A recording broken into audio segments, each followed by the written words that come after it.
அல்லேலூயா. வாசிக்கலாம். சங்கீதங்களின் புஸ்தகம் 92வது சங்கீதம் 12வது வசனம்.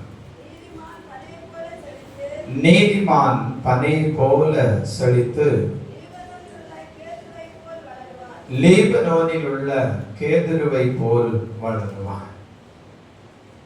தேவனுடைய சமூகத்திலிருந்து கர்த்தரை ஆராதித்துக் கொண்டிருக்கிறதான அன்புக்குரியவர்களே, சங்கீதக்காரன் தேவனுடைய ஜனத்துக்கு ஆசீர்வாதத்தை சொல்லுகிற போது, தேவனுடைய ஜனமாய் இருக்கிற அல்லது அவருடைய இரத்தத்தினாலே கழுவப்பட்டு நீதிமான்கள் ஆக்கப்பட்டு இருக்கிறதான அந்த ஜனத்தை பார்த்து அவன் சொல்லுகிற போது, நீதிமான் பனை போல செழித்து லீபனோனில் இருக்கிற கேதுருவை போல் வளருவான் என்று தேவனுடைய ஆசீர்வாதத்தை சொல்லுகிறது நாம் வாசிக்கிறோம். இந்த பனை மரத்தை மையப்படுத்தி தான் நான் இன்றைக்கு உங்களோடு கூட தேவனுடைய வார்த்தையை பிரசங்கிக்க போகிறேன். கர்த்தர் நம்மை ஆசீர்வதித்து பாதுகாப்பாராக. அல்லேலூயா. இந்த செய்திக்கு தலைப்பு நீதிமான் என்னும் பனை மரம். நீதிமான் என்னும் பனை மரம் என்கிறதான தலைப்பிலே தான் இந்த செய்தியை இன்றைக்கு பகல் காலம் நாம் தியானிக்க போகிறோம். கர்த்தர் நம்மை ஆசீர்வதித்து இதுவரையில் நடத்தி வந்திருக்கிறார். இனியும் அவர் தாமே நம்மை நடத்துவார். அல்லேலூயா, அல்லேலூயா.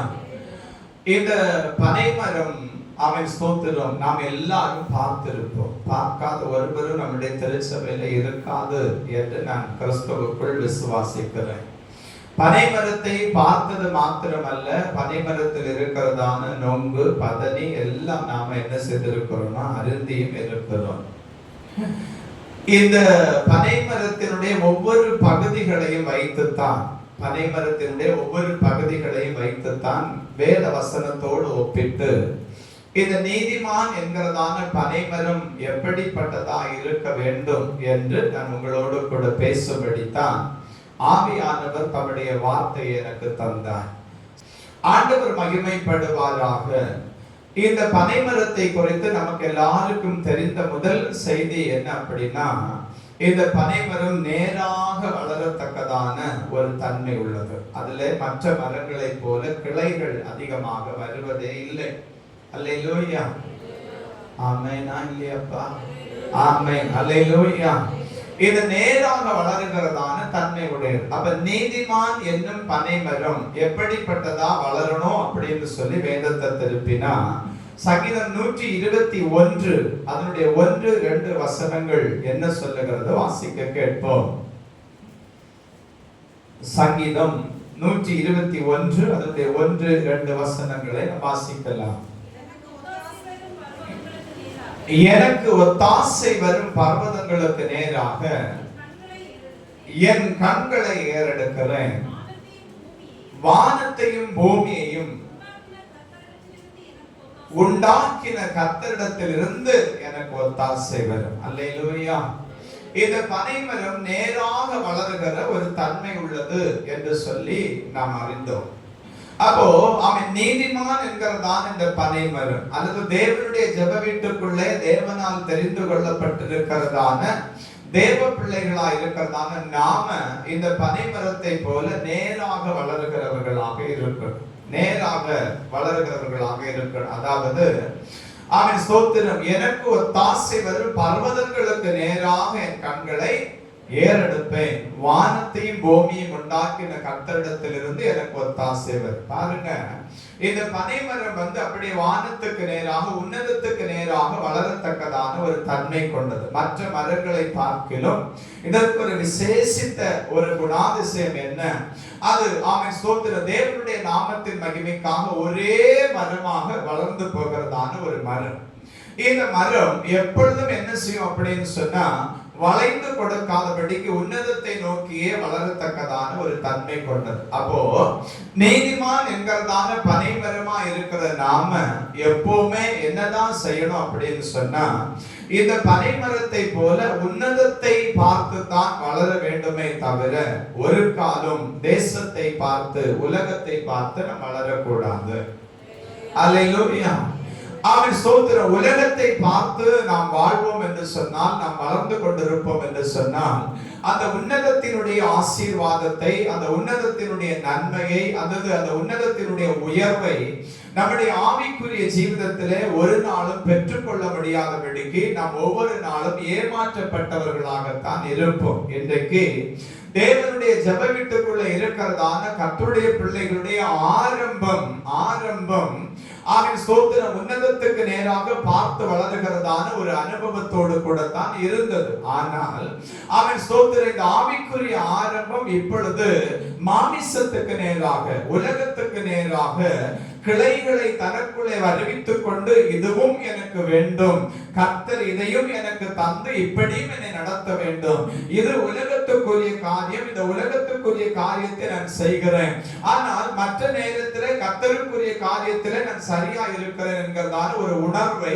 நாமே நமக்குள்ளே உருவாக்கி கொள்கிறோம். அதாவது அவன் ஸ்தோத்திர ஆண்டவருக்கு பிரியமில்லாத ஏதோ ஒரு காரியத்தை நாம செய்கிற போது, சற்று நேரம் தானே நான் இதை பார்க்கிறேன், சற்று நேரம் தானே இதை செய்கிறேன், அவன் ஸ்தோத்திர ஒரு சிறு நேரம் கூட எனக்கு கிடைக்காதா, எனக்கு இந்த நேரத்தை கூட நான் எனக்காக எடுத்துக்கொள்ள கூடாதா என்கிறதான கேள்வி யாருக்கெல்லாம் வருகிறதோ அவர்கள் எல்லாரும் உன்னதத்தின் அவன் அழைப்புக்கு நேராக அல்லது உன்னதத்துக்கு நேராக வளர்கிற அனுபவத்தில் இருந்து தன்னை தானாகவே விலக்கி கொண்டு வாழ்ந்து கொண்டிருக்கிறார்கள் என்பதை திருச்சபை மறந்து போகக்கூடாது. அல்லேலூயா, அல்லேலூயா. அதாவது கர்த்தரும் வேணும், உலகமும் வேணும் அப்படின்னு சொல்லி நாம என்ன செய்யக்கூடாதுன்னா வாழக்கூடாது. ஒன்னில் உலகத்தோடு உலகமாய் வாழ்ந்து விடணும், இல்லாட்டி கர்த்தருக்காக வாழ்ந்து விடணும். இந்த பனைமரம் பாருங்க, உலகத்தை நோக்கி ஒரு கால் என்ன செய்யறது இல்லைன்னா வாழுகிறதே இல்லை. அது எப்பொழுதும் உன்னதத்தை பார்த்து தான் என்ன செய்யணும், வாழ்ந்து கொண்டிருக்கும். எப்பொழுதும் உன்னதத்தை பார்த்து தான் வாழ்ந்து கொண்டிருக்கும். அதே போல ஆண்டவருடைய சமூகத்தில் இருந்து கர்த்தரை ஆராதித்துக் கொண்டிருக்கிறதான நம்முடைய வாழ்க்கை எப்பொழுதும் உன்னதத்தை நோக்கி பார்த்து வாழ்கிறதான வாழ்க்கையாக இருக்கணும்.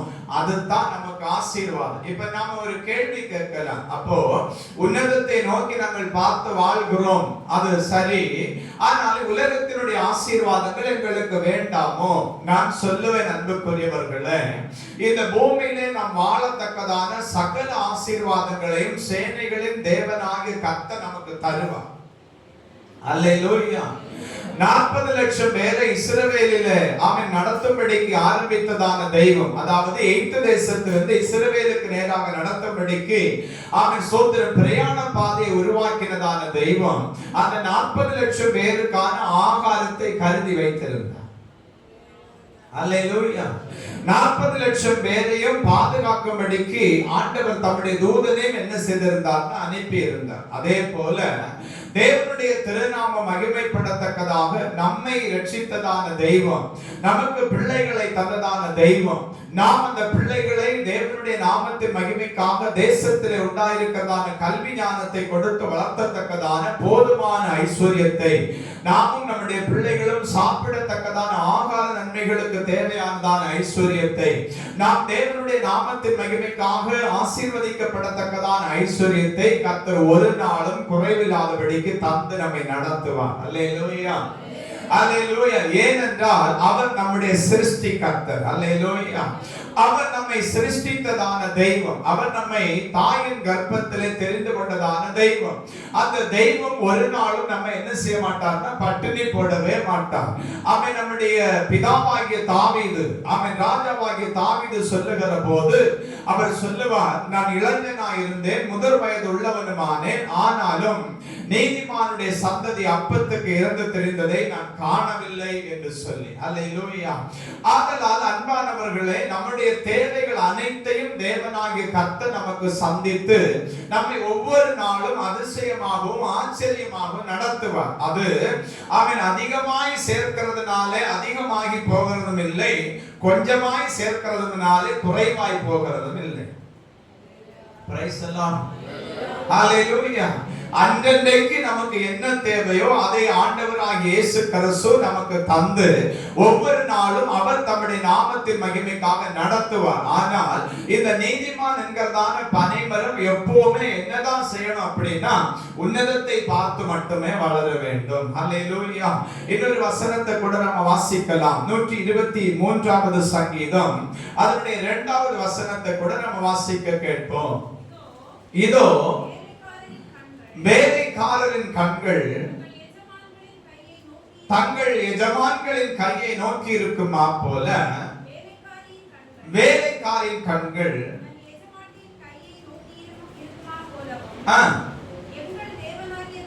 எங்கள் தேவனாகிய கர்த்தர் எங்களுக்கு இரக்கம் செய்யும் வரைக்கும் எங்கள் கண்கள்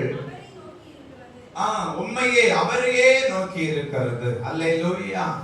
பாருங்க, இங்கே தேவனுடைய மனுஷன் இப்படியாக பாடுகிறான், வேலைக்காரனுடைய கண்கள் எஜமானை நோக்கி இருக்குமா போல, வேலைக்காரனுடைய கண்கள் எஜமாட்டியை நோக்கி இருக்குமா போல எங்கள் தேவனாகிய கர்த்தர் எங்களுக்கு இரக்கம் செய்யும் வரைக்கும் எங்கள் கண்கள் உண்மையே நோக்கி கொண்டிருக்கிறது என்று சொல்லி, அப்போ அவன் சோத்திர தேவ சமூகத்தில் இருந்து கர்த்தரை ஆராதிக்கிற நீங்களும் நானும் எப்பவுமே என்னதான் செய்யணும் அப்படின்னா இந்த பனை மரத்தை போல உன்னதத்தை தான் நோக்கி பார்த்து வாழ வேண்டுமே தவிர மனுஷர்களை பார்த்து நாம என்ன செய்திடக்கூடாதுன்னா வாழ்ந்திடக்கூடாது.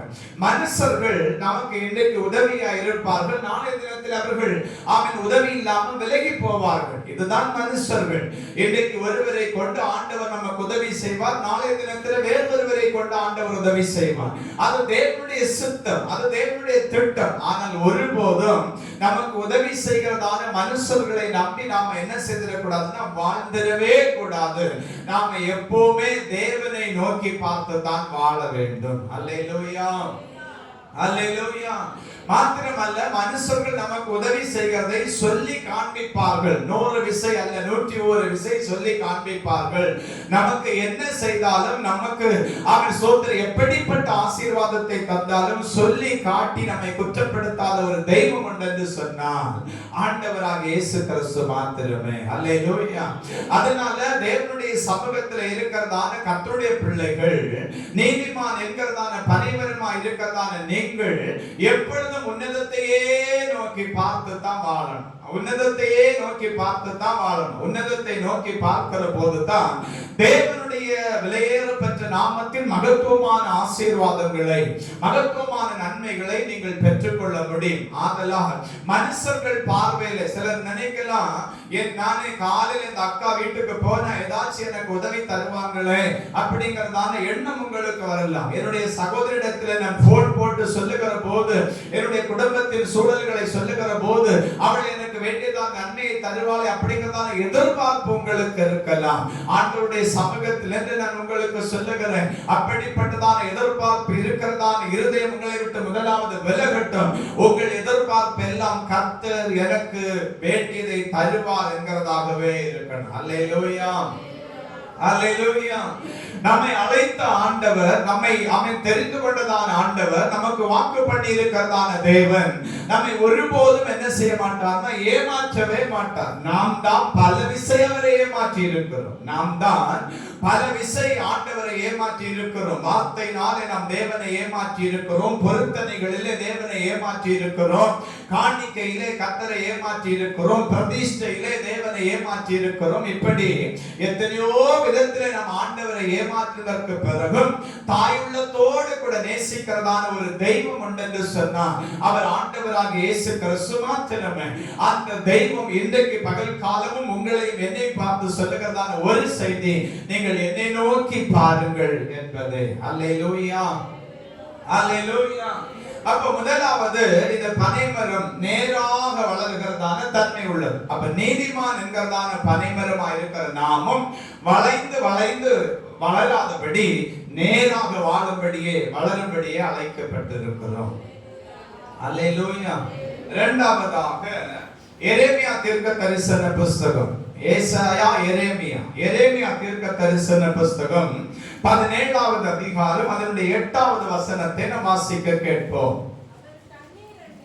அவன் தண்ணீர் அண்டையில் நாட்டப்பட்டதும்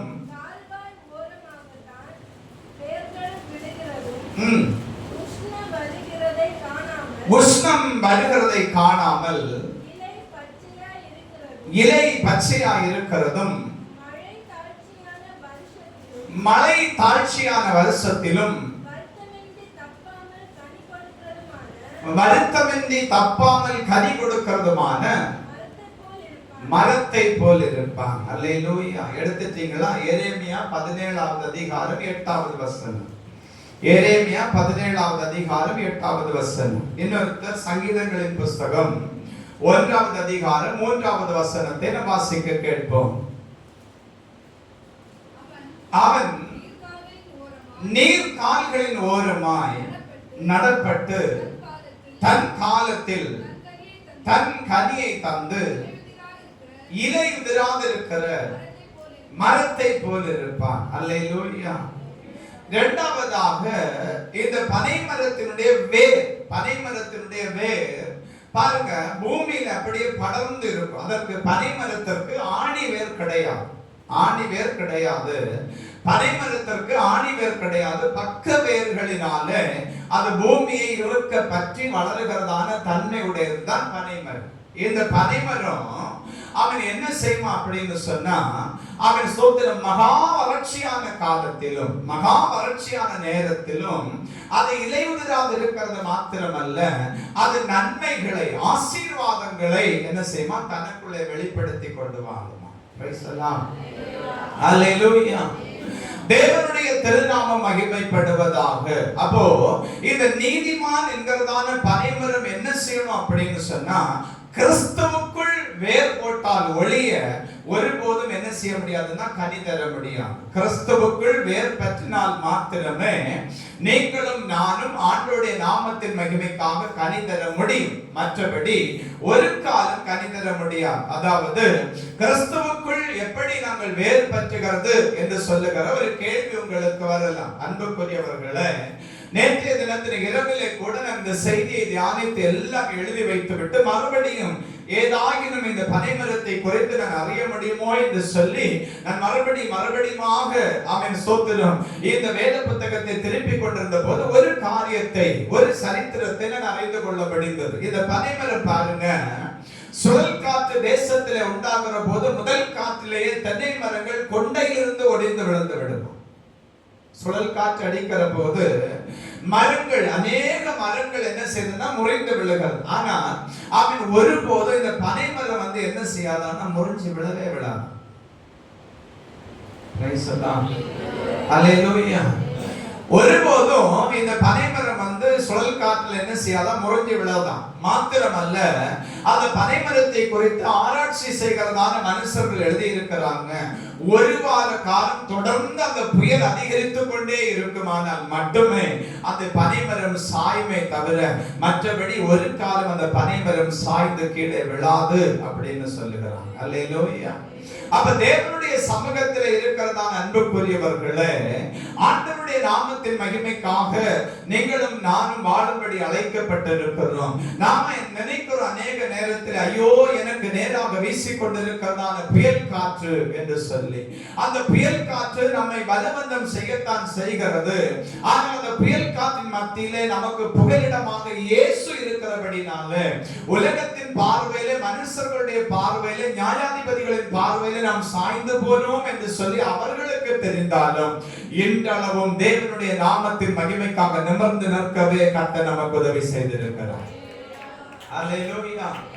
இதற்கு காரணம் என்ன அப்படின்னு சொன்னா, இந்த நீதிமான் என்கிறதான பனைமரம் யாரை நம்பி வாழ்ந்து கொண்டிருக்கிறது, யாருக்குள்ள வேர் கொண்டு இருக்கிறது அப்படின்னு சொன்னா, அவன் ஸ்தோத்திரம் 2000 ஆண்டுகளுக்கு முன்பதாக நமக்காக கொல்கத்தாவில் இரத்தம் சிந்தி மரித்து அடக்கம் பண்ணப்பட்டு 3ஆம் நாளிலே உயிரோடு எழுந்து நமக்காக பிதாவின் வலது பாரிசத்திலே பரிந்து பேசிக் கொண்டிருக்கிறதான ஆண்டவராகிய இயேசு கிறிஸ்துவுக்குள் ஊன்றி இருக்கிறபடினால இந்த பனைமரத்தை எந்த காற்று என்ன செய்ய முடியலன்னா தள்ள முடியல. அல்லேலூயா. மாத்திரமல்ல, நீங்கள் அநேக நேரத்தில் சொல்லுகிறீர்கள், ஐயோ என்னுடைய பிரயாசம், என்னுடைய வேதனை அப்படின்னு சொல்லி நான் ஒன்று சொல்லுகிறேன் அன்புக்குரியவர்களே, நம்மை போல வேதனைப்படுகிற, நம்மை போல நெருக்கப்படுகிறதான ஜனங்கள் பூமியிலே வாழ முடியாதபடிக்கு தன்னை தானே தன்னுடைய ஜீவனை மாய்த்து கொண்டிருக்கிறதை நாம் நம்முடைய கண்களால் கண்டு கொண்டிருக்கிறோம். ஆனால் ஆமென் ஸ்தோத்திரம், அவர்களுக்கு வந்து அதே உபத்திரம் நமக்கு வந்தது.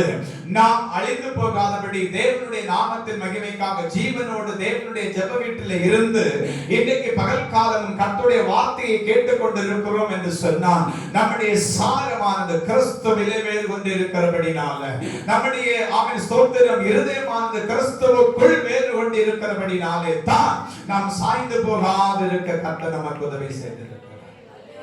அல்லேலூயா. இன்னும் சில வசனங்களை நான் உங்களுக்கு காண்பிக்கிறேன். 2 ராஜாக்களின் புஸ்தகம் 19வது அதிகாரம், 2 ராஜாக்களின் புஸ்தகம் 19வது அதிகாரம் அதனுடைய 30வது வசனத்தை நாம் வாசிக்க கேட்போம். யூதா வம்சத்தாரில் தப்பி மீந்திருக்கிறவர்கள் மறுபடியும் கீழே வேர் பெற்றி மேலே கனி கொடுப்பார்கள். அல்லேலூயா. போதும்பா. பாருங்க, யூதா வம்சத்தாரில் தப்பி மீந்திருக்கிறவர்கள் மறுபடியும் கீழே வேர் பற்றி மேலே கனி கொடுப்பார்கள். அப்ப கனி கொடுக்கணும் அப்படின்னு சொன்னா நாம என்னதான் செய்யணும் அப்படின்னு சொன்னா வேர் பற்றுகிறவர்களாக இருக்கணும். பாருங்க, நம்முடைய திருநெல்வேலி மாவட்டத்துக்கு நீங்க போயிட்டீங்கன்னா அங்கே அநேக இடங்களிலே பனைமரங்களை பார்க்க முடியும். அந்த பனைமரங்களை பார்க்கிறதான நேரத்திலே ஒன்று நமக்கு தோன்றும், இந்த பனைமரங்கள் எப்படி இங்கே வளர்ந்து கொண்டிருக்கிறது என்கிறதான ஒரு கேள்வி. ஏனென்றால் எங்க பார்த்தாலும் கருவேல மரத்தினுடைய முழுக்கள் தான் அங்கே வளர்ந்து கிடக்குமே தவிர தண்ணீர் பாய்ந்து போடுகிறதான ஆறுகளையோ அல்லது நதிகளையோ ஏரிகளையோ குளங்களையோ நாம் என்ன செய்ய முடியாதுன்னா ராம்நாடு டிஸ்ட்ரிக்ட்லயோ அல்லது அவன் ஸ்தோத்திர உடன்குடி பகுதிகளிலே நாம பார்க்கவே முடியாது. ஆனா அந்த பனைமரம் என்ன செய்யுது அப்படின்னா செழிப்பா தான் நிக்குது. இந்த பனைமரம் என்ன செய்யும் அப்படின்னா பூமியின் அடியில 80 அடி ஆழம் வரைக்கும் இருக்கிற நீரை தனக்காக உறிஞ்சிக் கொள்ளும். அல்லேலூயா. 80 அடி ஆழம் வரைக்கும் இருக்கிறதான நீரை வந்து அதை என்ன செய்வானா தனக்காக உறிஞ்சி அதை எடுத்துக்கொள்ளும். நான் கடந்த நாளில் அவன் ஸ்தோத்திரம் இந்த தாய்லாந்து தேசத்தில் இருக்கிறதான மக்கள் இந்த பனைமரத்தினுடைய வேரில் இருந்து ஒரு டியூப் போல ஒரு நரம்பு போல ஒன்று எடுக்கிறாங்க. அதை எடுத்து தண்ணீர்ல மறுபடியும் நன்றாய் ஊற வைத்து அதுக்கு சில பக்குவங்களை செய்து அதை வந்து என்ன செய்யறாங்கன்னா கயிறுகளாக பயன்படுத்துகிறாங்க. தண்ணீர் உறிஞ்சுகிற, நீங்க பனைமரத்தை வெட்டிட்டு பார்த்தீங்கன்னா மேல ஒரு டியூப் இருக்கு, அதுக்கு உள்ளாடி ஒரு டியூப் இருக்கும். அது வந்து என்ன செய்யுதுன்னா பூமியின் அடியாளத்திலிருந்து தண்ணீரை உறிஞ்சி அதை என்ன செய்யுதுன்னா கொண்டு வருது. அல்லேலூயா. அப்ப கிறிஸ்துவுக்குள் வேர் பெற்றுகிறதான மனுஷன் தான் வேதத்தின் ஆழத்துல என்ன செய்ய முடியும்னா இறங்கி முத்தெடுக்க முடியும். பிரைஸ் எல்லாம். அல்லேலூயா. மேலோட்டமாய் படிக்கிறது வேற, வேதத்தின் ஆழத்துக்குள்ள இறங்கி சமுத்திரமா இருக்கிறதான இந்த வேத புத்தகம் என்கிறதான கடலுக்குள்ள இறங்கி முத்தெடுக்கிறது ஒரு பெரிய அனுபவம், ஒரு பெரிய ஆசீர்வாதம். அல்லேலூயா. அந்த ஆசீர்வாதத்தை தேவஜனமாய் இருக்கிறதான நாம் ஆண்டவருடைய நாமத்திலே பெற்றுக்கொள்ளபடி கர்த்தர் நமக்கு உதவி செய்து கொண்டிருக்கிறார். அல்லேலூயா. ஆதலால் நீதிமான் என்கிறதான பனைமரம், அதாவது முழுக்க நான் ஜனத்தோட தான் பேசிட்டு இருக்கிறேன், நீங்க அதை மறந்துடக்கூடாது. நாம எப்படி இருந்தா செழிப்பா இருப்போம், எப்படி இருந்தா அவன் ஸ்தோத்திரம் கனி கொடுப்போம் அப்படிங்கிறதுக்கு ஆதாரமாக இன்னைக்கு ஆண்டவர் நம்மோடு கூட பேசுகிற செய்தி, நீங்கள் கிறிஸ்துவுக்குள் வேர் பற்றி கிறிஸ்துவுக்குள் வேர் கொண்டு. அல்லேலூயா. அல்லேலூயா. கிறிஸ்துவுக்குள் வேர் பெற்றணும். முதலாவது நாம உன்னதத்தை நோக்கி பார்த்தோம். இப்ப இரண்டாவது என்ன செய்யணும் அப்படின்னு சொன்னா நாம நிற்கிற இடத்துல நமக்கு தரப்பட்டிருக்கிறதான இந்த ஜெப வீட்டுல கிறிஸ்துவுக்குள்ள நாம வேர் கொள்ளணும். ஆண்டவருடைய நாமம் மகிமைப்படுவதாக. தேவ சமூகத்தில் இருந்து கர்த்தரை ஆராதித்துக் கொண்டிருக்கிற அன்புக்குரியவர்களே, நீங்கள் கிறிஸ்துவுக்குள் வேர் கொள்ளுங்க. எவ்வளவு தூரம் நீங்க வேர் பிடிச்சு நிற்கிறீங்களோ அவ்வளவு தூரம் எந்த புயல் காற்று உங்களை என்ன செய்யாதுன்னா சேதப்படுத்தாது. எந்த புயல் காற்று உங்களை சேதப்படுத்தாது. அவன் ஆபத்துகள் வரலாம், போராட்டங்கள் வரலாம், பிரச்சனைகள் வரலாம், சத்துரு நமக்கு விரோதமாக காட்டாற்று வெள்ளம் போல கரை புரண்டு வரலாங்க, கரை புரண்டு வரலாம். ஆனாலும் அவன் சோத்திரம் சிலுவையிலே ஜெயக்கொடி ஏற்றுகிற கர்த்தர் நமக்கு முன்பதாக வெளிப்பட்டு கொண்டே இருப்பார். அல்லேலூயா. அப்ப அது நடக்கணும் அப்படின்னு சொன்னா நாம என்ன செய்யணும் அப்படின்னா கிறிஸ்துவுக்குள் வேர் கொள்ளணும். அதாவது இப்போ ஆவிக்குரிய சபை கிறிஸ்துவுக்குள்ள வேர் கொள்றது எப்படி அப்படின்னு சொன்னா, பிள்ளைகளுக்கு நல்ல படிப்பு வேணும், மக்களுக்கு நல்ல கல்யாணம் நடக்கணும், நல்ல சுகமா இருக்கணும், நல்ல வீடு கட்டணும், நல்ல வண்டி வேண்டணும், நல்ல சொத்து வேண்டணும். அவன் சோத்திரம் போறதுக்கு முன்னாடி எவ்வளவு சபதரிச்சு வீட்டுக்குள்ள வச்சுட்டு போக முடியுமோ அவ்வளவுத்தையும் சபதரிச்சு வச்சிடணும். இப்படிப்பட்டதான எண்ணத்தோட தான் கிறிஸ்துவுக்குள்ளே ஜனம் வேர் பெற்றதே தவிர அவன் ஸ்தோத்திரம் விண்ணகத்துக்குரிய அல்லது தேவராஜ்யத்துக்குரிய காரியங்களிலே ஜனம் வேர் பெற்றவே இல்லை. அது நம்ம சபையிலே இல்லை.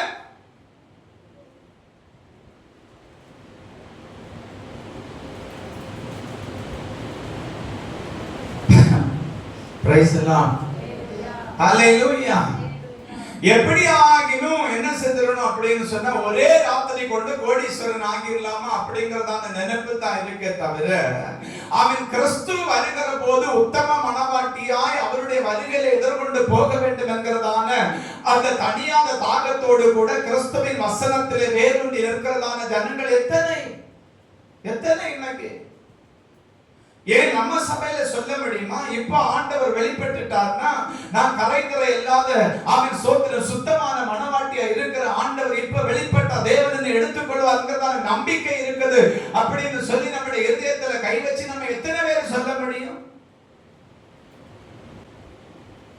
வேற இல்லையே. அல்லேலூயா. வாசிங்க ஏசாயா 27:6, ஏசாயா 37:31 இதெல்லாம் எழுதி வச்சுக்கோங்க. தேவன் மகிமைப்படுவாராம். ஏசாயா 27:6 வாசிங்க பார்க்கலாம். யாக்கோபு வேர் பற்றி நிறுத்துங்கம்மா பாருங்க. வேர் பற்றினாதான் என்ன செய்ய முடியும்? பூத்து காய்க்க முடியும். வேர் பற்றினாதான், கிறிஸ்துவுக்குள்ளே வேர் பற்றினாதான் பூவும் வரும் காயும் வரும். இல்லையாட்டி பொட்டம் இருந்தா அவ தேவனுடைய சன்னிதானத்தில் இருக்கிறதான அன்புக்குரியவர்களே, பனைமரத்துக்கு நம்ம என்னைக்காவது தண்ணி ஊற்றி வளர்த்தோமா? என்னைக்காவது நம்முடைய அரசாங்கம் தன்னுடைய டேமினுடைய மதக திறந்து பனைமர காட்டுக்குள்ள தண்ணி கொண்டு போச்சா? ஒண்ணுமே செய்யல. ஆனா அந்த பனைமரம் என்ன செய்யுதுன்னா துளக்குது. அந்த பனைமரத்துல பதனி உருவாகுது, நொங்கு உருவாகுது, நல்ல செழிப்பான ஓலைகள் வருது. காரணம் என்ன? அந்த பனைமரம் பூமியின் சாரத்தோடு தன்னுடைய வேரை வச்சிருக்குது. அப்ப நாம தேவனுடைய நாமத்தின் மகிமைக்காக பூக்கணும்னு சொல்லி விரும்பினா, நாம ஆண்டவருடைய நாமத்தின் மகிமைக்காக ஆசீர்வதிக்கப்படணும் என்று சொல்லி விரும்பினா, நாம தேவனுடைய நாமத்தின் மகிமைக்காக கிறிஸ்துவுக்குள் உயர்த்தப்படணும்னு சொல்லி விரும்பினா நம்ம கட்டாயம் வேர் பெற்றுத்தான் ஆகணும். தேவன் மகிமைப்படுவாராக. மூணாவது ஒரு காரியத்தை சொல்லு. மூணாவது வாசிக்கலாம். ஆமென். ஸ்தோத்திர. சங்கீதம் 133 1, 2, 3 வசனங்களை நாம் வாசிக்க கேட்போம். சங்கீதம் 133 1, 2, 3 வசனங்கள். சகோதரர் ஒருமித்து வாசம் பண்ணுகிறது எத்தனை நன்மையும் எத்தனை இன்பமுமானது. அது ஆரோனுடைய சிரசின் மேல் ஊற்றப்பட்டு அவனுடைய தாடியிலே வடிகிறதும் அவனுடைய அங்கிகளின் மேல் இறங்குகிறதுமான நல்ல தைலத்திற்கும் எர்மோன் மேலும் சீயோன் பர்வதங்கள் மேலும் ஒப்பாயிருக்கிறது. அல்லேலூயா. இப்போ மூணாவது பனை ஓலை. பனை ஓலை. பனை ஓலை பார்த்தவங்க எல்லாம் கை தூக்குங்க. எல்லாரும் பார்த்திருக்கீங்க. ஆண்டவருக்கு மகிமை உண்டாகட்டும். இந்த பனை ஓலையில 2 குணாதிசயம் உண்டு. ஒண்ணு காஞ்ச ஓலைன்னு ஒண்ணு உண்டு, தெரியுமா? அல்லேலூயா. இந்த காஞ்ச ஓலைக்கு ஒரு சுபாவம் உண்டு. என்ன அப்படின்னா, அது மரத்திலிருந்து தலைகீழாக பூமியை பார்த்து தொங்கிட்டு இருக்கும். பூமியை பார்த்து என்ன செய்யணும்? தொங்கிட்டு இருக்கும். தொங்கிட்டு இருக்கிறதான இந்த காஞ்ச ஓலை காற்று அடிக்கிற போதெல்லாம் அந்த பனையோடு என்ன செய்யணும்? உரசிக்கிட்டே இருக்கும், உரசிக்கிட்டே இருக்கும். அப்போ இந்த பச்சை ஓலை சொல்லுமா, இந்த பச்சை ஓலை சொல்லுமா, சும்மா இரு, நான் கொஞ்ச நேரம் தூங்கட்டு, சும்மா அங்கோட்டு இங்கோட்டு அரைச்சிட்டு இருக்குது அப்படின்னு சொல்லி. பிரைஸ் எல்லாம் அல்லேலூயா. இப்போ இந்த ஓலைக்குள்ள 2 கேட்டகரி இருக்குது. ஒண்ணு காய்ந்தது, ஒண்ணு பச்சையா இருக்கிறது. அப்போ இந்த கீழே தொங்கிட்டு இருக்குது இல்லையா, இந்த காஞ்ச ஓலை சொல்லிச்சான், நானும் ஒன்ன போல சொன்ன ஆளுதான், நாளொன்று வரும், அன்றைக்கு நாம் பார்த்து கொள்ளலாம் அப்படின்னு சொல்லி. அல்லேலூயா. அதனால அவன் தேவனுடைய பிள்ளைகளா இருக்கிறதான நமக்குள்ள என்ன செய்யக்கூடாதுன்னா, மேட்டிமையான காரியங்கள் ஒருபோது என்ன செய்யக்கூடாதுன்னா இருக்கக்கூடாது. மேட்டிமையான காரியங்கள் இருக்குது அப்படின்னு சொன்னா, இந்த பனவோல சொன்னது போல நாளொன்று நிச்சயமாய் வரும், நிச்சயமாய் வரும். இப்போ இந்த ஓலையை குறித்து நம்ம சிந்திக்கணும். இந்த ஓலையை குறித்து நம்ம சிந்தித்த போது சங்கீதக்காரன் சொல்லுகிறான், சகோதரர் ஒருமித்து வாசம் பண்ணுவது அது எத்தனை நன்மையும் எத்தனை இன்பமும் ஆனது.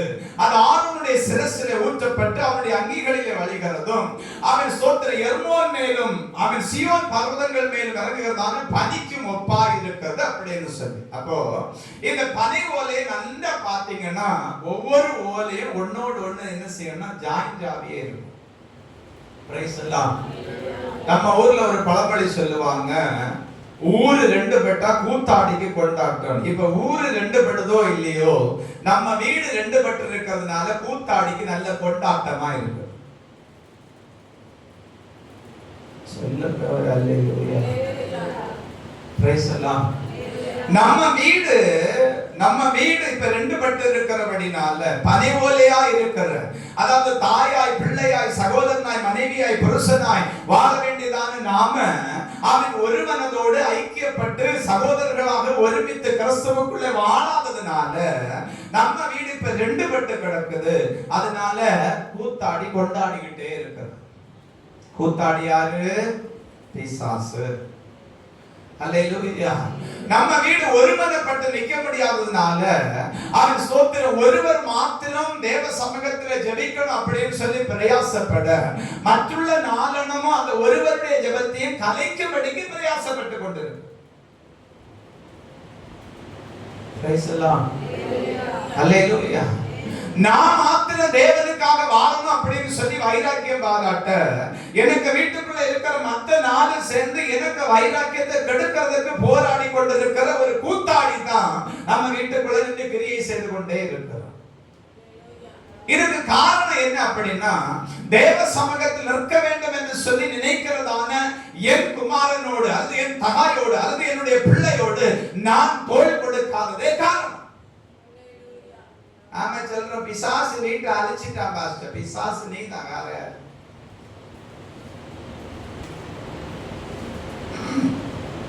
அல்லேலூயா. சகோதரர் ஒருமித்து வாசம் பண்ணுவது. அப்போ 2 பேர் ஒருமனப்பட்டு வேண்டிக் கொள்கிறதான எந்த காரியத்திற்கும் பரலோகத்தின் தேவனாகிய கர்த்தர் பதில் செய்வது நிச்சயம். நிச்சயம் அவர் நிச்சயம் பதில் செய்வார். அப்ப என்ன இருக்கணும் அப்படின்னா, ஒரு மனம் இருக்கணும். ஒரு மனம் எங்கே உண்டோ அங்கத்தான் கர்த்தர் கிரியை செய்ய முடியும். நான் ஒவ்வொரு ஆராதனையிலும் சொல்றேன், ஒருமனப்படுங்க அப்படின்னு சொல்லி. இன்னைக்கு கூட கர்த்தருடைய ஆவிக்குள்ள தேவன் என்ன உணர்த்தின ஒரு காரியம், ஜனத்தை ஆராதனைக்கு நேரம் நடத்தும் போது ஜனம் என்ன செய்யுதுன்னா, தன்னுடைய சொந்த காரியத்துக்காக விண்ணப்பம் பண்ணிட்டே கிடக்குது. விண்ணப்பம் பண்ணிட்டே கிடக்குது, ஆண்டவரே ஆண்டவரே அப்படின்னு. இப்ப என்னதான் நேரம் அப்படின்னா, கர்த்தரை மகிமைப்படுத்துகிற நேரம், கர்த்தரை ஆராதிக்கிற நேரம். 120 பேர் மேல் வீட்டறையில கூடி இருந்தாங்க. அப்போஸ்தலர் நடவடிக்கைகள் 2வது அதிகாரம் 1வது வசனத்துல நம்ம வாசிக்கிறோம். அப்போ ஒருமனப்பட்டு அவர்கள் ஓரிடத்திலே கூடி இருந்த போது அங்கே பரிசுத்த ஆவியானவர் ஊற்றப்பட்டார். அங்கே பரிசுத்த ஆவியானவர் ஊற்றப்பட்டார். நம்ம வீட்டுல ஆண்டவர் ஆசீர்வாதத்தை கட்டளையிடணும்னு சொன்னா, 4 இனமா இருந்தாலும் 4 ஒண்ணா இருக்கணும் இருதயத்துல. பிரைஸ் எல்லாம். அல்லேலூயா. சிலர் சொல்றாங்க 4 பேருக்கு சில வீட்டுல 5 பாதை. என்னத்துக்குடா அப்படின்னு சொன்னா, அது ராஜ பாதை மாஸ்டர். ஆண்டவருக்கு மகிமை உண்டாகட்டும். அதனால கர்த்தருடைய சமூகத்துல இருக்கிற நம்ம வீட்டுல ஏன் சமாதானம் வரல, ஏன் அதை என்னைக்காவது நாம சிந்திச்சு இருக்கோமா? ஏன் நம்முடைய வீட்டுல ஆண்டவருடைய ஆவியானவர் கிரியை செய்ய முடியல, நாம கண்டுபிடிச்சு இருக்கிறோமா? 10 ரூபா காணாம போனா துறப்பா எடுத்துக்கொண்டு வீடு முழுசும் பெருக்கிடுவோம். 10 ரூபா காணாம போச்சு, 10 ரூபா காணாம போச்சு. இருதயத்துல கர்த்தர் வச்ச சமாதானம் காணாம போச்சு, அதை தேடி கண்டுபிடிக்கணும்னு சொல்லி என்னைக்காவது நாம முயற்சி பண்ணி இருக்கிறோமா? இருதயத்தில் தேவன் வைத்ததான சமாதானம் என்னை விட்டு விலகிட்டு என்னை அறியாதபடிக்கு எனக்கு நிஷ்டூரனை போல கோபம் வருது. இந்த கோபத்துக்கான காரணம் என்ன என்கிறதை நாம கண்டுபிடிச்சிருக்கோமா? இந்த கோபம் உண்டாகிறதான காரியத்தை கண்டுபிடித்து அந்த பலமான நாம கட்டி இருக்கிறோமா? என்னைக்காவது இயேசுவின் நாமத்தினால நாம சொல்லுவோம், எங்க வீட்டுல சமாதானமே இல்லை பாஸ்டர் அப்படின்னு. அது எப்படி வரும்? நம்ம தான் ஒருமித்து வாசம் பண்ணலையே. அல்லேலூயா. சாப்பிடுற இடத்துல கூட சண்டை, சாப்பிடுற இடத்துல கூட சண்டை. ஏன் நீ போட்டு தந்து நான் தின்னணும் ஆக்கும், தின்னாம போ, யாருக்கு என்ன?